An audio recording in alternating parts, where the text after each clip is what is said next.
Can you hear me? Yes, right now. Good. Good morning. Is still morning? Still morning. Yep. Yes. Yes, it is. How are you today? Good. I see at least one person who had a good night and is fresh. Because I know. And today, what we would like to do today? Today, I would like to spend with you, I think, 40 minutes, maybe not even 50. I think 40 minutes should be okay. Yes, exactly. Talking about SRE, how we set it up in Grand Parade, what's important for us and what's important for our customers, because SRE is all about reliability for our customers. So what it is actually, what that reliability means. As simple as that, it means that this is the probability that our system will perform as we want. More precisely as our customers want, maybe. And sometimes we have failures, right? Like you can see SpaceX as SpaceX rocket here. That was not planned, I guess, but that was the probability that something will go wrong. And if something goes wrong, we need to know how to react. Yes, and we can look at reliability from two perspectives. One of them is client's reliability, which is more about client's perception of reliability of our systems and services and products that customer have interaction with. And second one is reliability of organization, which is more about people. What is important here? Reliability of client's experience is something what is a purely subjective matter. We cannot tell customer how to perceive our systems, are they reliable or not. This is just purely customer perception.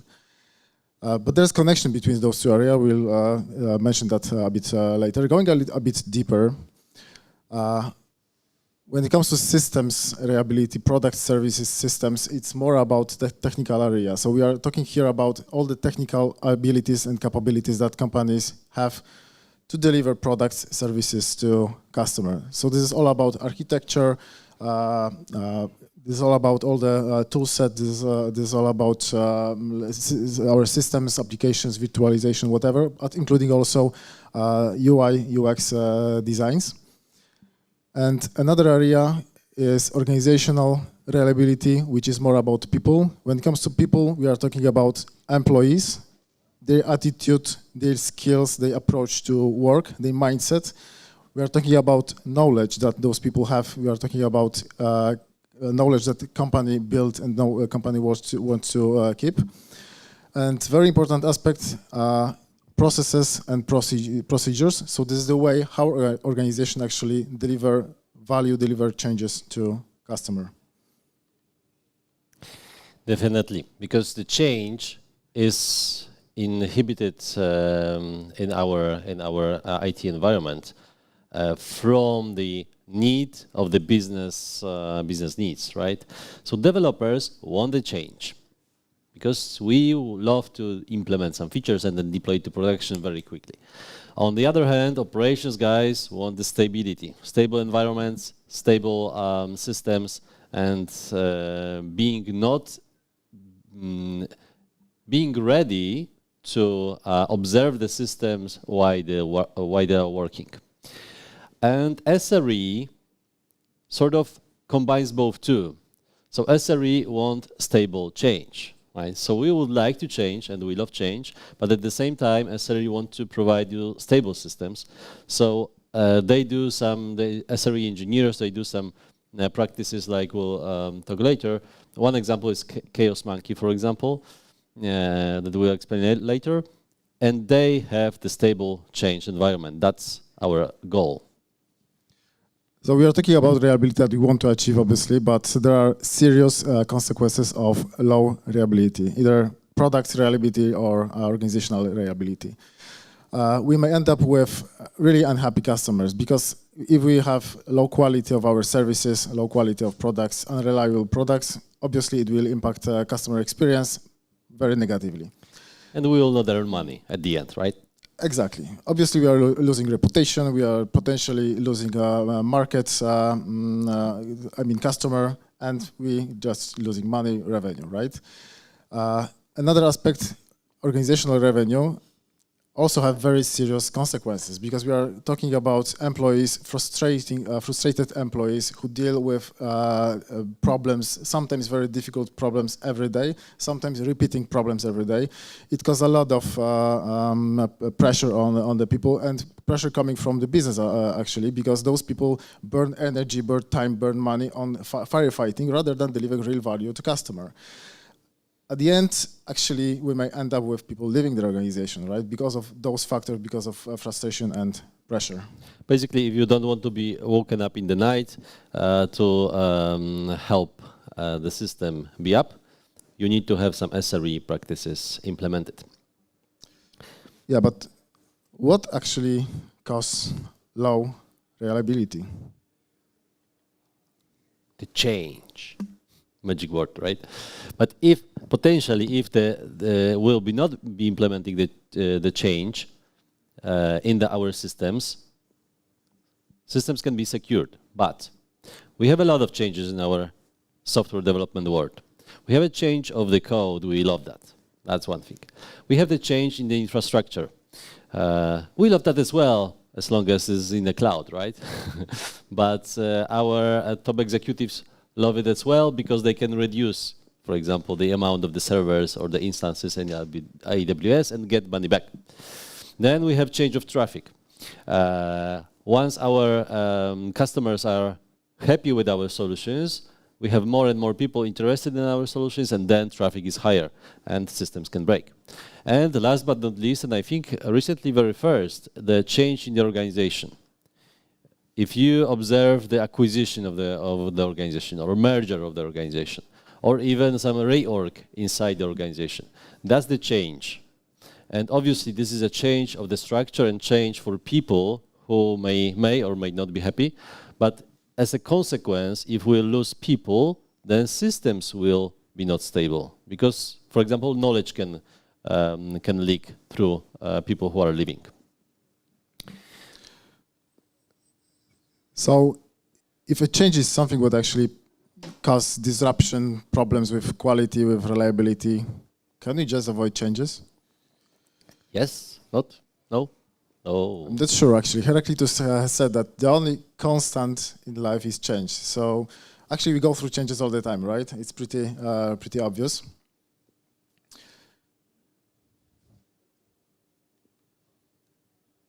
And the question is, if we are in the change and everything is constant, how to trigger the reliability in the environment of change. So how we do that then? We need to be resilient. Another buzzword that can be a buzzword for us, but this is not the real buzzword. This is the real attitude of us that we observe the world around us, we see the change, and then we can be agile, if I may say that. But we need to adapt our thinking to new reality. And by adapting our thinking, we have the influence on our systems. So first things first, we need to think from the business perspective. What's being changed? What are the new customers that are joining our pool of clients? What are the new structures that we have in the organization? And then we have two options to choose: leave the organization or support the organization. And we need to decide. If we are deciding every day, choosing the system, choosing the organization, not leaving the organization, that we can be resilient. So that's how organization worked, how organization deliver value to our customer, how organization perform daily processes, how people put effort to firefighting, to resolving issues and so on. All of those elements have real, tangible, direct impact on reliability of products and services that customers have interaction with.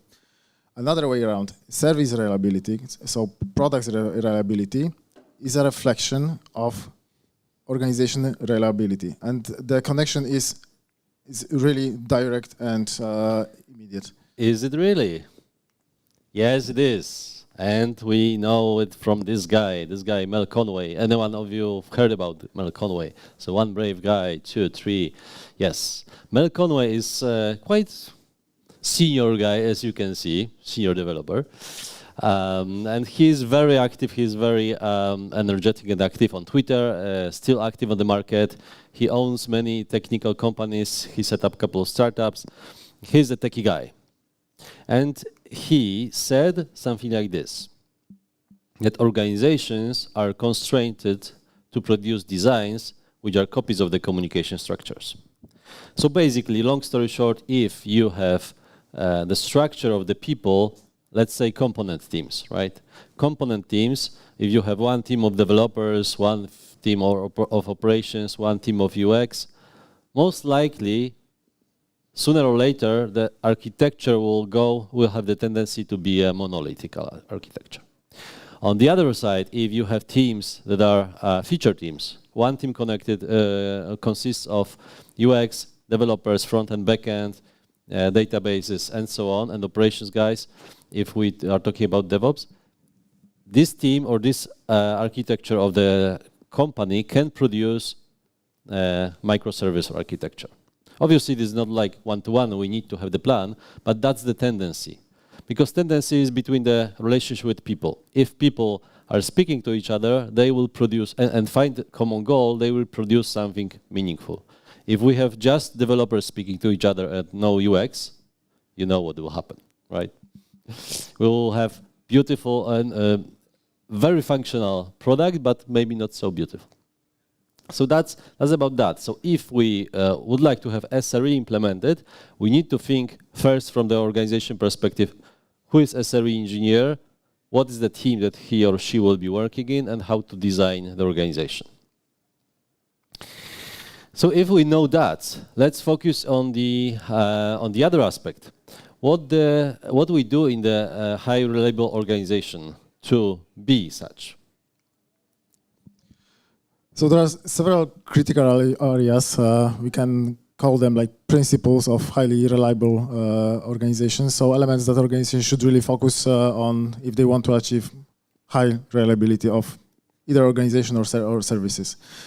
The first one is focusing on bad things that may come. Like failure is something what will come for sure. Sooner or later, they will have some disasters, some problems, some issues with services. Do you think that this bike will have problems too, right?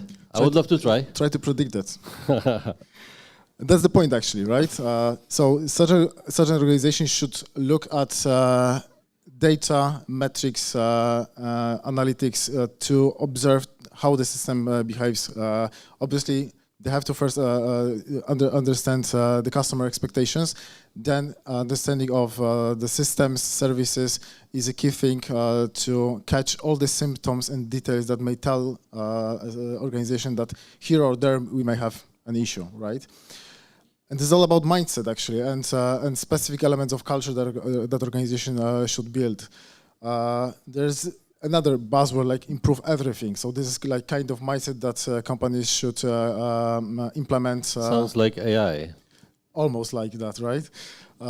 Where employees actually on a daily basis should look at any simple signals, symptoms to catch all the details, all the areas that might be potential under risk of failure. What's more, the same people should be empowered and should have enough level of trust just to raise their hand and say, "Hi guys, here we've got a problem. Here we may have an issue. Maybe in 1 week, maybe in 2 months. If something more maybe will happen, but we have to fix that, right?" So they have to feel confidence that what they catch will be handled, will be managed, and will be fixed. Next important area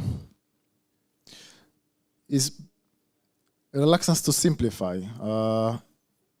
And this is a bit complicated, like because companies operate in very difficult world at the moment. They provide very difficult solutions and deal with very complex problems. And I'll make some simplification here, but usually complex problems require complex solutions, right? With some exceptions, obviously. But it means that organization shouldn't strive to implement the quickest solutions, because typically those solutions may solve only symptoms, not the real cause of the problems. But organizations should go deeper to see below the surface, to catch all the details on the nuances that really cause the problem that we have in the organization or with the systems, right? For me, it's also about technical debt. That I guess you had this conversation many times, that you have the idea how to implement that, and someone from the business saying, "Yep, that's fine, but we don't have a time. Let's simplify that. Let's use the workaround for that." And that's how we build technical debt. Or they even can't imagine what is technical debt, right? That's another example, right? And we've got John. John is 26 years old. He's a developer. He used to deal with production issues every single day. And he seems, he looks fine. Like he says that the job is not stressful at all. And it is? It isn't. I don't think that we have stress. He looks super young and fresh, right? But that's the point, actually. So highly reliable organizations are aware that daily work is the one which is critical to assure organizational and product reliability. Because daily work is something what may cause a lot of issues, frustration on the board within the organization. And at the same time, it causes, obviously, services and product quality, right? So that's how much people burn energy and fight with daily issues has really serious impact on organization and product. That's why highly reliable organizations have to focus on improving daily work, daily operational work. Improvements means providing proper tools, providing automation, simplifications of the processes, or maybe making them more relevant, more accurate. But all those things just to simplify people's work and to make those work as much effective as possible. And solving problems, improvement in the processes, operations is obviously not enough. Because of unpredictable nature of issues that we may have, we shouldn't only try to forecast those problems and issues, but we should be ready to handle any kind of situation, because we don't know what may happen, right? It's really unpredictable situation when actually we cannot predict different things, especially because of complexity of our systems is huge at the moment. We've got a lot of dependencies, a lot of third parties, a lot of tools that may impact our processes, our work, but we have not control over them, right? And this is a huge risk. That's why companies should try to prepare for such disasters by practicing disasters, right? For example, at Grand Parade, we implement something what is called Chaos Monkey. So we randomly turn off different parts of our infrastructure just to see how the entire system reacts in the moment of failure or disaster, right? And this is not stressful at all. And we do that on production, what is interesting, right? Obviously, yes. And it doesn't impact our customers because we obviously do it in proper manner. We choose a proper moment during the day when the traffic is low, etc., right? And we use public cloud. And the management doesn't look. They are aware. They are aware. They are aware.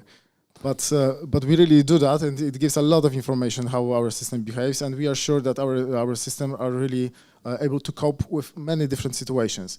We've got a lot of limitations, obviously, because we are dependent on third-party services. So even though our systems are resilient and we are sure that we cope some traffic or disasters, we have to keep in mind that something else may happen, something external. But that's the point, actually. We should stress out our system. We should run test experiments to make sure that our systems cope with problems. But this is not only about technicalities, because there are processes, procedures, policies, rules, and people behind such situations. imagine situation of disaster. There is someone who have to manage the situation, right? So there have to be some processes, procedures, policies that guide those people to manage the situation properly, to minimize impact on customer and to minimize impact on the company, at least, for example, for reputation, for revenue, whatever. But those are people who manage the situation. This is also part of resilience. Do we have the brave guy here who manage the disasters on a daily basis? Oh, there are. So you know what Wojtek is talking about. Yep, so this is about resilience. Come on, start working. And the next area, super critical area, is that companies based on knowledge, right? Nowadays, it's like crucial thing, especially in the IT industry. But that knowledge sits in experts' head. Like we are talking about experts, those people who do the toughest tangible work, fighting with problems and delivering value to customers. Usually, we are talking about those people at the bottom of the organization, in the teams, right? And those people usually have enough expertise to solve problems in the most effective and the quickest way. At the same time, those people should have power to make decisions. Because who should make decisions if not people who have proper knowledge, right? That's pretty obvious. It's not obvious for many organizations. That's still, ideal. yeah, but still, experts should make a decision for the companies. And here we are talking about still about culture and empowering people to make decisions. And one important thing, decentralization of decisions, right? It shouldn't be. Probably it's still the case in many organizations, decisions being made by senior management who not necessarily have like expertise in certain area that cause issues with our systems and or processes, right? Exactly. So then how to set the SRE organization? We have three setters. First one is the mind set. The other one is technical skill set and the human skill set. So basically, as Wojtek mentioned, mindset needs to be even more incorporated in the decision makers, in the top management. They need to empower you guys to have to make decisions, to be aware of all the issues and to react properly. And you as well need to have this state of mind that you are the one deciding. You have the power and autonomy, but with the more autonomy comes more power as well. From the technical skill set, that's pretty obvious, right? We need to know what we do, and later on we will have the case from Grand Parade how we do things and how we design SRE mechanism. And the last but not least, human skill sets. We love to call them soft skills. I don't think there's nothing soft about them. I think that this is our human nature to help each other and to speak with each other. Even after pandemic, we don't have so much airtime with each other, but we do need to speak together to solve the problems and to even create the problems on the production environment. So this human skill set is very important. And how to describe it to our top management if they are not able to decide on that, to give us this power. Use this example. The SRE protects our universe. SRE protects our world. There is a magnetic field around us that we don't see. We don't have visibility of what this magnetic field is doing every single second right now. But somehow it protects our Earth and ourselves from the cosmic radiation and so on. But it is there. It is there inside our planet. The mechanism to generate this cosmic this magnetic field, and the same with SRE. Those guys are not visible. Those guys may not be visible on the client deliverables every day. Those guys may not sit in front of the table with the business and with the clients, and may not decide in our company of the strategy of the company. But those guys are actually the most important, one of the most important guys, because by doing a lot of technical stuff, they protect our organization. So if you can't convince your manager that you need to have decision point in your team, show it this example. So what is SRE about? Tell me, Wojtek. So we don't want to refer to the initial Google definition of SRE because implementation may differ between the companies. We'll mention several areas or several key aspects of SRE. One of the most important is handling errors or awareness of errors, right? Because there is no service, any service can guarantee 100% reliability, right? Problems, failures, issues will come sooner or later. And if we can't achieve 100% reliability, believe me that customer even don't care. Like, I mean, customer don't expect to have fully reliable products, right?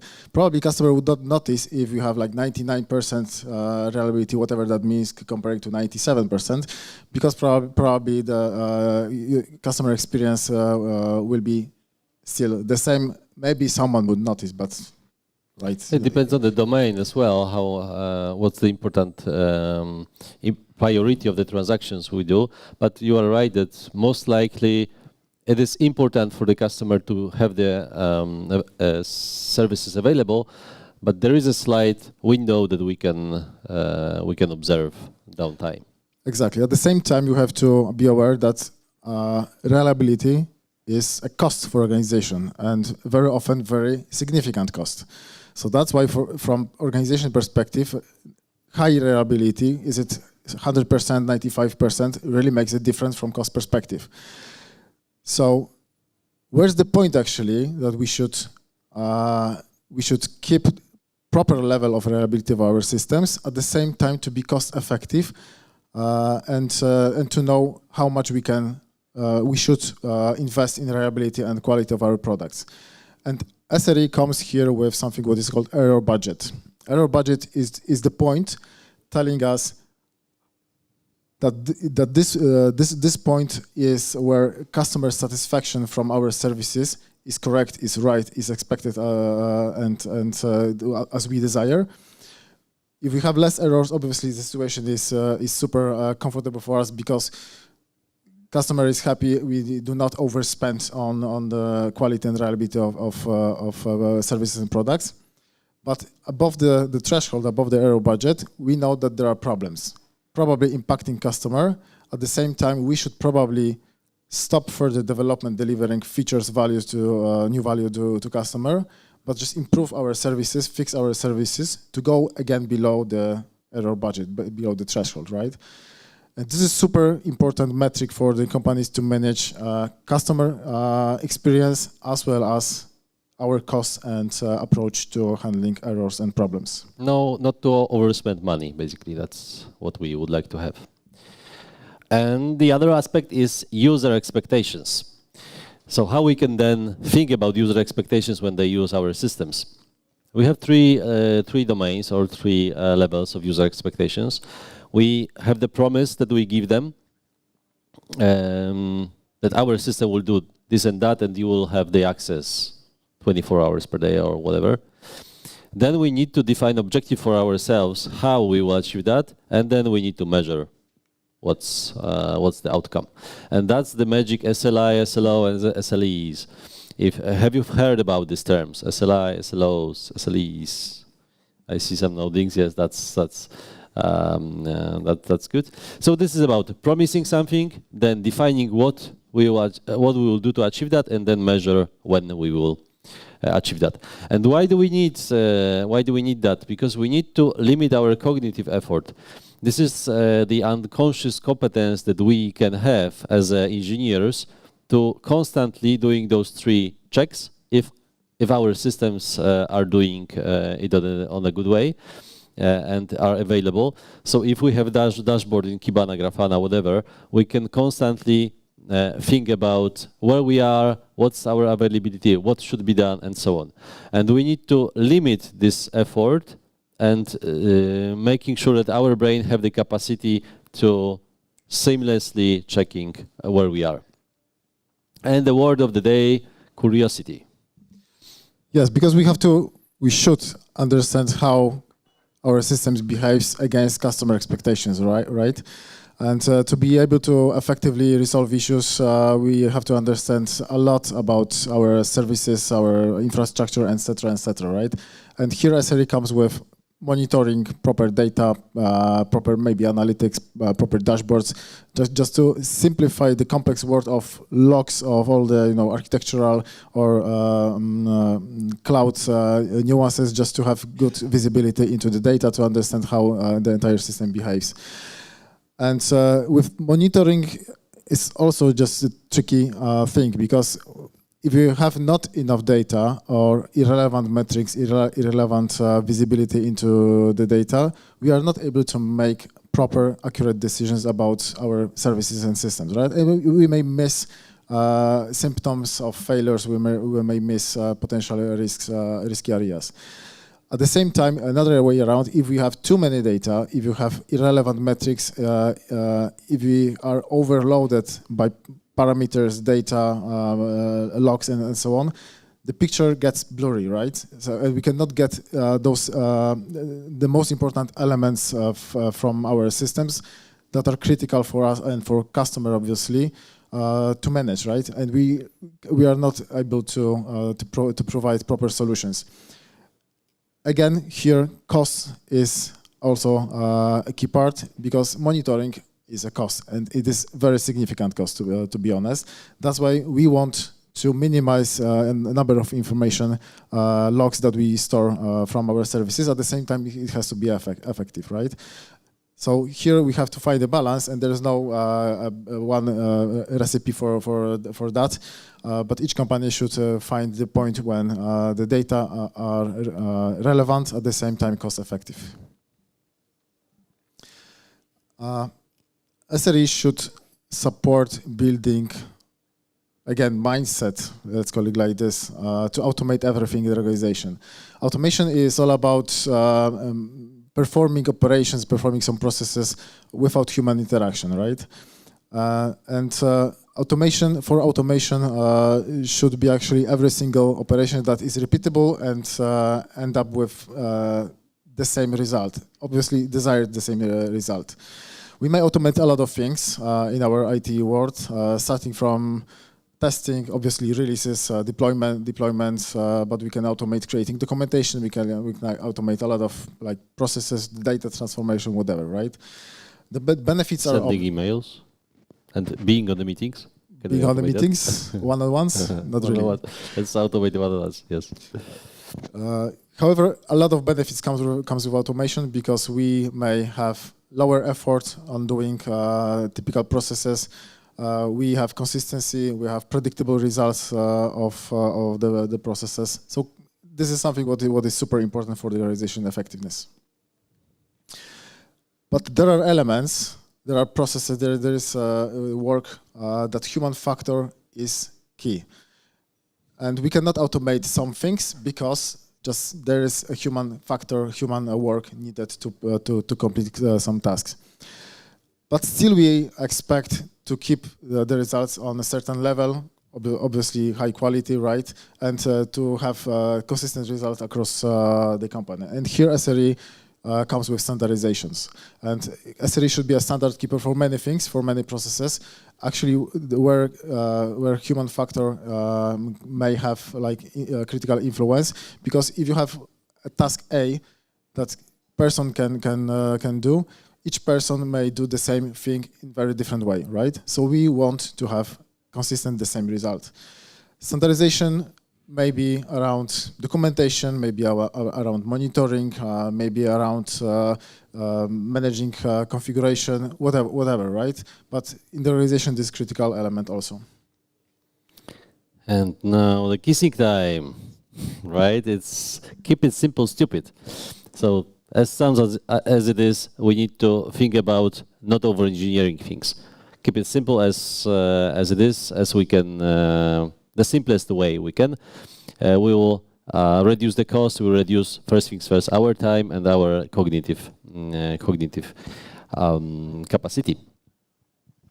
So then, summarizing it, SRE in a nutshell, you need to limit the toil and make sure that your cognitive capacity is well used. You need to define the expectations, as we were talking about it before, observing the system, and introduce chaos.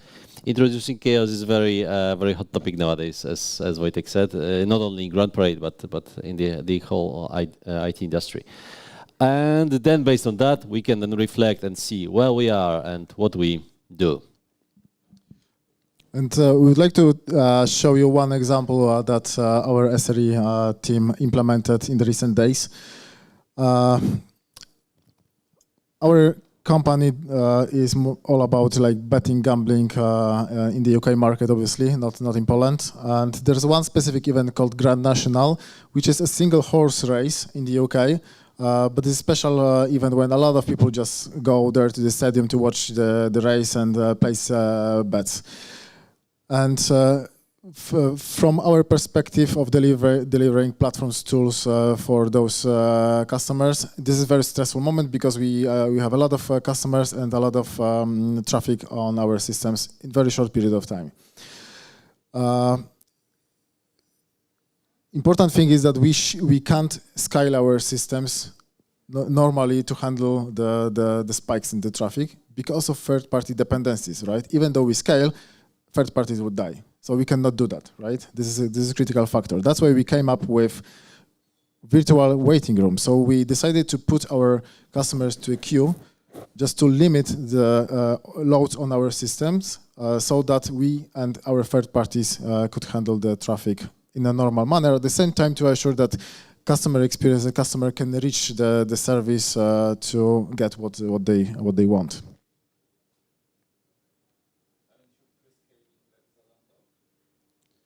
Once again? We did pre-scaling, yeah. And assumptions and requirements that we had. So we used a third-party solution, AWS Virtual Waiting Room in our solution. Our assumption was that we have to keep user experience as good as possible, just to let them reach the service. What is specific about the event? Maybe I'll just come back to the event for a moment. During the day, like customers were placing bets.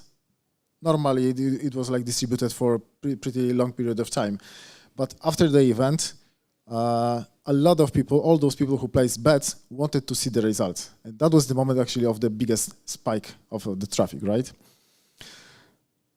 We wanted to have control over the queue. We wanted to decide how many customers we actually allowed to get into our systems. That is obvious. And something specific we wanted to implement, because we've got different group of customers. We wanted to have control over what group of customers we prioritize, we let in to the systems in favor of others, right? Also, we wanted to manage those users in queue to remove those who are potentially will not open the page at all, right? So they open the site, they were put to queue, but they are inactive. So just to let others go to the system, we just remove customers who are not still interested in getting to the system.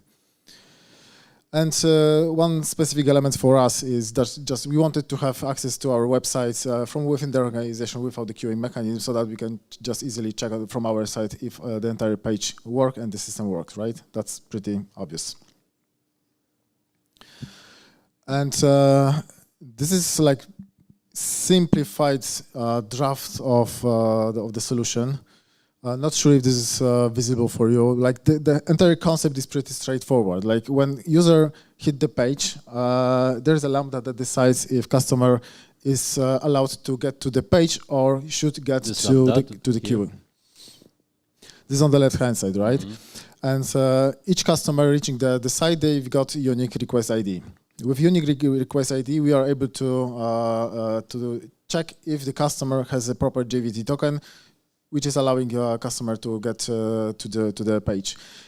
If customer doesn't have the token, it goes to the virtual waiting room static page. Virtual waiting room page is just a simple page stored in S3 bucket, just HTML and JavaScript showing proper information to the customer. Proper information meaning that customer is in the queue, the size of the queue, and he should wait for access to the system. What happened next is customer with his customer request with the request ID goes to the API and get to the queue. We've got several queues, as I mentioned, because we wanted to differentiate different groups of customers. We had different queues implemented, and that customer request gets additional data like position in the queue and other parameters, right? It is stored in the Redis cluster, and actually that's it. This is the like end of the first basic journey. And then operator opens the configuration page, the management panel, through which actually he wants to like allow certain portion of customers to get access to the system. Once he set up this configuration, let's say like customer A will be allowed to access the system. Then next Lambda is triggered and generate the JVT token for customer. And next time when the request comes, JVT token is generated and returned back to the website, and then the customer is redirected to the proper final page to access the system. And actually, that's it. That's the mechanism is pretty straightforward. And now that's the consequences that we have using this mechanism or not using. That's the example, the chart of the transactions per minute. And you can see that over the day, there are some transactions that clients are putting to our system. There are some spikes over there because of some campaigns. But what's important that there is a third spike, race off. So people are starting betting to the race, horse race, and then race starts. And we close the system because you are not able to put the bets once the race started, right? So the traffic is going down. And then here is the spike that is controlled by queue. As you can see, there is a spike, and then in this moment, the operator turns on the queue, and then the traffic is distributed across the time. If that wouldn't be there, the spike would be very, very high and our systems would go down. I guess our competitors during this year, Grand National, our competitors had the systems down.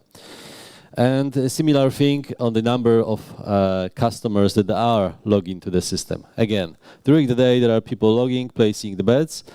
When the race is off, there are a number of people logged in, but then they are switching off the app or logged out, close the app, and then coming back after the race to check the results, if they won or not. And that's the spike, exactly the last one.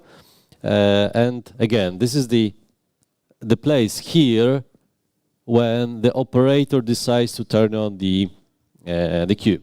So there is a manual aspect of turning on the queue. We were thinking about automating that, but right now it is one manual step. A piece of stats from the event day. Before the race, we had total more than 100,000 customers. The queuing mechanism was turned off at that point in time before the event because we were able to handle the traffic coming with bets normally as we go. We reached almost 11,000 bets per minute. It was at 5 p.m. And we reached maximum 248 bets at this moment of time, which is a lot, which is really a lot.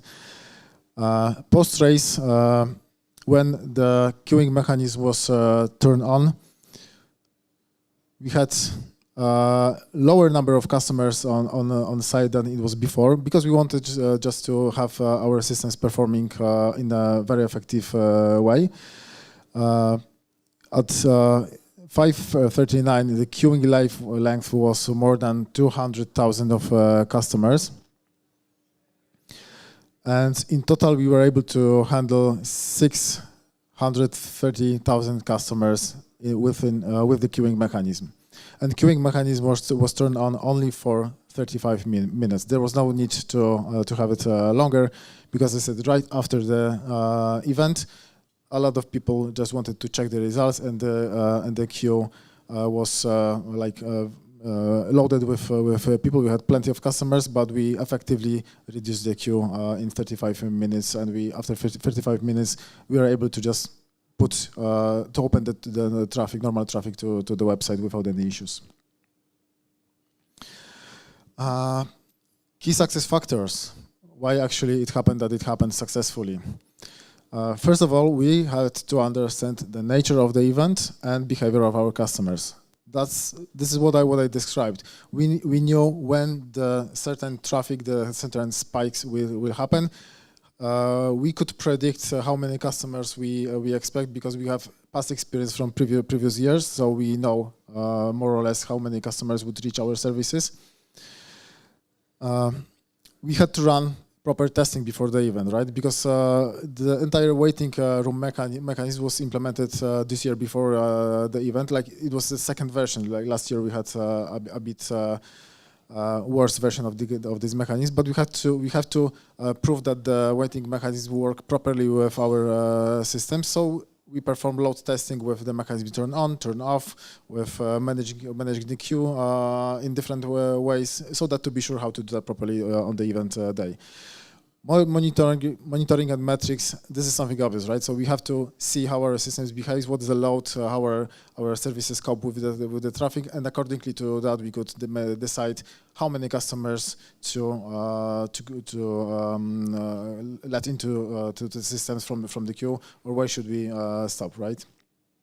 Pre-scaling, because even though we have automated scaling, because like public cloud gives us that opportunity, we pre-scale our systems because scaling takes time, right? So we didn't want to just risk even those several minutes of time of scaling our system. So we pre-scaled our system to the level that we were sure that the traffic will be handled properly. And probably one of the most important things here is not technical thing. We had really detailed plan for the event day. We exactly knew when the event happened. It was delayed at the end, like 15 minutes, but it was not a critical factor. We had really good plan, detailed plan, how actually we manage the traffic, when we should turn on the queuing mechanism, what we've got assumed for the queuing mechanism to be turned off, and so on and so forth, right? So conclusions, right, and improvements, what we've learned. Yeah, so as Tomasz has said, for sure we wouldn't be able to handle the traffic without queuing mechanism. Our competitors had to turn the services off because of the spike. At the moment, the queuing mechanism and managing the mechanism is fully manual. This is something what we would like to automate. We'll analyze how to automate that, and we would like to have this mechanism available on demand, so that not SRE engineers would just manipulate the queuing, but operators like content management to be able to manage the queuing mechanism in a very comfortable manner, right? For example, right? Or automated, for example, when we have data from observability logs that we see that systems are stressed too much, automatically just turn on the queuing mechanism for specific elements of the system, right? That would also work. We know that we have to still provide some enhancements in user experience. For example, we didn't display to the customer his position in the queue and how much time he may expect to get access to the system. This is something probably very helpful. We couldn't do that properly for this event this year, but it's something easy. By those changes, the user experience will be much better. And the final, as I already said, like we want the queuing mechanism to be implemented and available for our customers on demand when we see that something bad happens. Exactly. And to finalize our talk today, I would like to tell you there are many things that clients don't like, right? They don't like to wait, they don't like breaking websites, they don't like not good designed interface, that they have repeating problems, that's also that they and we as users of the system don't like. And the most important, we don't like being left alone, right? So if our system is not responding in a good way, we are frustrated. So in the end, we would like to leave you with this one. Yeah, but actually reliability starts with understanding of our customer, right? So we have to know what customer expects and deal accordingly with that by our systems and products. That's why reliability starts with your customer, but sadly customer quits when reliability dies. And to add to that, they like your system, right? They don't like many things, but they do like your system. So be reliable, design reliable systems, and stay with us. Thank you very much. Thank you. Cheers.